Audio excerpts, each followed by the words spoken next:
How big is the universe? Why even ask or attempt to answer that question? We're all living our lives in our own little bubble, so why even think about something so abstract? Now, I believe that we should explore and get a better understanding of the universe because it's about self-discovery. Learning more about the universe tells us more about ourselves because, in essence, it is us. We are the universe. We're not separate from it. We are literally it. As Alan Watts said, we are an aperture through which the universe is exploring itself. My intent with this video is to show you, visually, just how huge the universe is, and also touch on what we can learn from that. Stick with me, because however big you think the universe is, it's bigger. Much, much bigger. The observable universe, just the part we can see, is 93 billion light years in diameter. Now, when I say 93 billion light years in diameter, that doesn't really mean much. We know it's big, but we can't really conceptualize a number that large. Large numbers are difficult to visualize, so let's start with something we all know, Earth, and then we'll work our way up from there. Our pale blue dot is bigger than most people give it credit for. If you could drive around the entire Earth at 60 miles per hour, it would take just over 17 days to go around it. Or if you were to fly around it in a standard airliner, it would take you just over 2 days. So yeah, this rocky dirt ball we call Earth is pretty big. It's taken humanity thousands of years to traverse the globe, to develop it, and to map it all out. And those are all pretty recent accomplishments in the grand scheme of things. Zooming out from Earth, we'll eventually see the moon. Now, we've all seen pictures like this in the upper left corner, and it makes it seem like the Earth and moon are pretty close. But as the moon comes in from the right, it becomes apparent that they are very far apart. The moon is 238,000 miles away. Even a number this small is hard to conceptualize, at least for me it is. We all understand the speed of a car, so we'll use that to show just how far away the moon is. Now imagine getting in your car and driving at 60 miles an hour for 6 months. No sleeping or bathroom breaks either. That's how long it would take to drive to the moon. This moon, this satellite that orbits the Earth, is the furthest humans have made it into space. 12 people have walked on the moon, and that's an amazing feat, but really not very far when you consider what else is out there. We have some probes and robots that have made it further, but this is the furthest we as a species have made it. We really are at the infancy stage of space exploration. As we move out, you'll see the orbits of other planets turn on. Now, we've all seen graphics of the solar system that show the planets to be quite large and close together. Obviously, this is done for practical purposes, otherwise we wouldn't be able to see any detail. The problem though, just as is done with the Earth and the moon in many cases, is people assume that's what it's really like out there. This really gives a false impression of the immense size of the solar system. If you were to look at the solar system to scale from this distance, this is what you would see. Nothing. The planets are so small and the space so big, you literally wouldn't see anything. That's how small they are in comparison to the vastness of our solar system. Speaking of the planets, here's a true scale of the planets compared to each other. There is Earth, and there is our Sun, which you could fit 1 million Earths inside of. The average distance between the Earth and Sun is 93 million miles. This distance is referred to as an astronomical unit. How far is that if it were a road trip?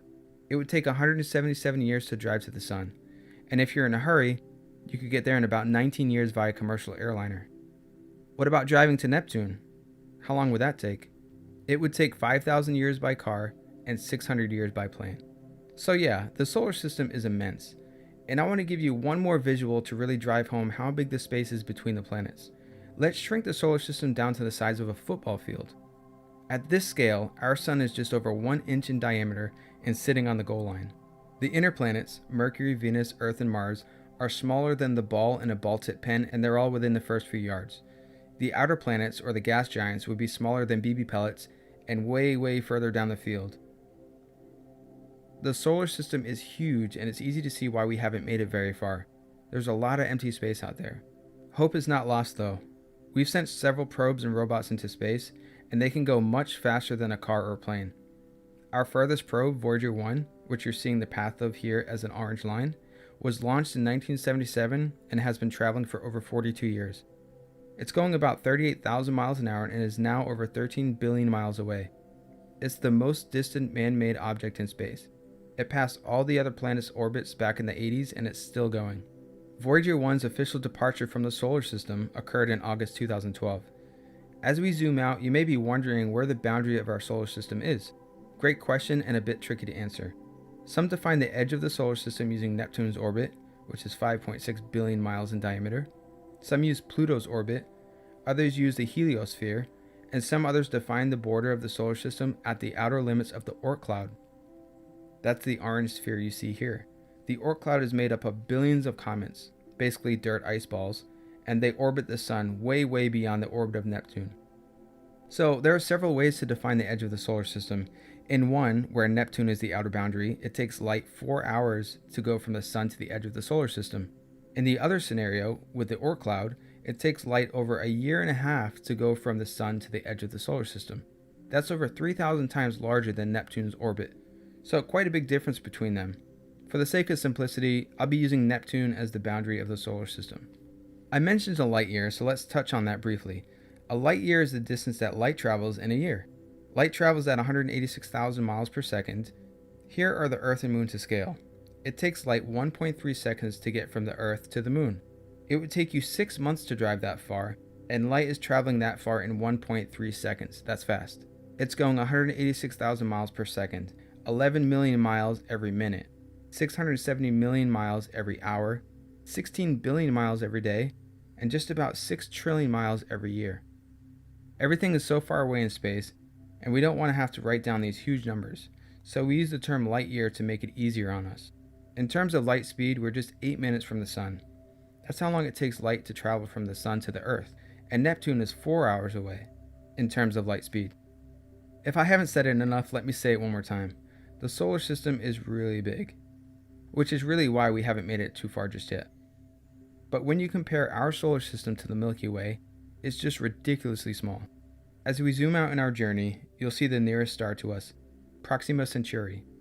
It's about 4.2 light years from the Earth. That's 25 trillion miles. Great, huge numbers again. Let's simplify it a little. If you scale down our solar system to the size of a quarter, how many quarters, or how many of our solar systems, could you fit between us and the nearest star? Go ahead, give it a guess. 1, 5, 10. You could fit 4,450 of our solar systems between us and the nearest star. At this scale, the nearest star is 350 feet away from our little quarter-sized solar system. Just to humor you, it would take 47 million years to drive there, or 5 million by plane if you're in a hurry. Now, if you're going the speed of a space probe like Voyager 1, which is traveling at 38,000 miles per hour, it would take about 73,000 years to travel to the nearest star, 4.2 light years away. Which isn't too bad, but it's still over 2,500 generations. So obviously we're not getting there until our technology improves. There's Sirius, the brightest star in the night sky. It's about 8 light years away. Here's our little neck of the woods, about 16 light years from Earth. There are 52 star systems within this area, but we can't see all of them because some of them are quite dim. But you can see other far off stars. There's Betelgeuse off in the distance some 645 light years away. That star is 1,000 times larger than our sun. That's our interstellar neighborhood, about 50 light years across. With our current technology going the speed of Voyager, it would take almost 1 million years to travel across this region in space. Zooming out a bit more, just beyond our interstellar neighborhood, we get to the radiosphere. This sphere represents the extent of all human broadcasts since about the time of World War II, when we became radio bright as a species. At about 160 light years across, this area is filled with approximately 3,000 to 5,000 stars. Again, not all are pictured here because only the brightest stars can actually be seen from this distance. By the way, you're seeing real data here, real stars and their locations from a program called OpenSpace. This is the digital universe, and if you're interested in exploring it yourself, please go check them out. I'll link to their website below. It's completely free as well. As we get close to 1,000 light years away, which is just 1% the diameter of the Milky Way, it becomes apparent that the Milky Way is larger than we can even imagine. There are at least 100 billion stars in the Milky Way. That's 100,000 millions. But big numbers kind of go in one ear and out the other. When we hear the term a billion, we don't visualize it. We simply can't. We just say, yeah, a billion, that's like a lot. It doesn't quite register. So let's take a second to talk about big numbers. To count to 1,000 would take 17 minutes.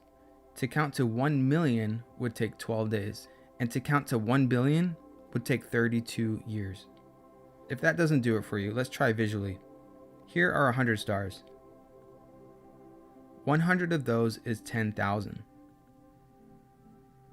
100 of those is 1 million. 1 million is a lot, right? But believe it or not, it's not much compared to a billion. It's just 1/1000th. Here is 100 million. Here is 1 billion, and keep in mind that each small block is 1 million. And finally, 100 billion. Okay, one last example. We'll use distance this time. If 15 feet were to represent 1,000, then 1 million would be 3 miles. And 1 billion would be from Cape Canaveral to Seattle. Oh, and a trillion? That would be 12 times further than from here to the moon. I just want to stress this point so we can really appreciate what a huge number 100 billion is before we get deeper into this, because the universe is about to get a whole lot bigger. Let's zoom out to the entire galaxy, full of billions of stars. Remember that blue sphere that was 160 light years wide? That's it. That's the speed of light radiating from our planet in the form of radio waves for the last 80 years or so. We haven't even made a dent. Some astronomers even believe there are as many as 400 billion stars in our galaxy alone. That's absolutely mind-numbing. The Milky Way is home to hundreds of billions of stars, each one potentially having its own planets and possibly its own life forms. In the last 20 to 30 years, we've studied very small sections in the Milky Way and discovered that other stars have planets too. Based on this data, scientists now believe that most of the stars in our Milky Way actually have a family of planets orbiting them. By extrapolating this data, that means there are billions of other planets out there in our Milky Way alone. The Milky Way is about 120,000 light years across and 1,000 light years thick on average. Alright, if that doesn't make much sense, let's forget huge numbers for a second. Let's use another comparison to bring things down to a scale we can relate to. Let's go back to our solar system being shrunk down to the size of a quarter. If our entire solar system was the size of a quarter, our Milky Way galaxy would be about the size of North America. I can't even find a quarter in my own couch, and if you said to find one particular quarter in North America, it would be pretty much impossible. Trying to see our solar system at this scale would be like trying to see a quarter from space. Now, our sun is just one of hundreds of billions of stars in our Milky Way. So imagine all of North America covered with billions of quarters. The quarters representing star systems like ours. At the center of each quarter is a tiny speck, smaller than a speck of dust, that represents a star. At this scale, our nearest star, Proxima Centauri, as mentioned earlier, is 350 feet away. So imagine, if you will, quarters scattered all over the place, every few hundred feet, all over North America. That's pretty incredible.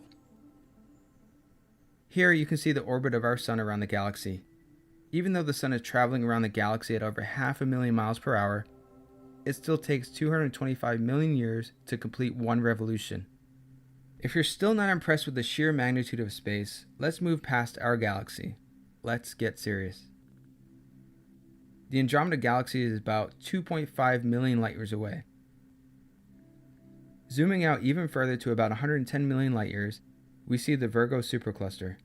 There are thousands of galaxies here, similar to ours, with hundreds of billions of stars and planets. As we continue to zoom out, we see other superclusters that have been mapped out.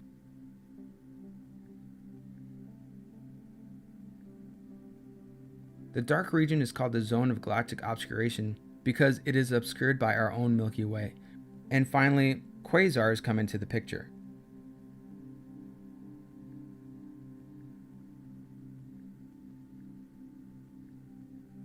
As we move past the cosmic background radiation left from the Big Bang, we see the entire observable universe. 93 billion light years across.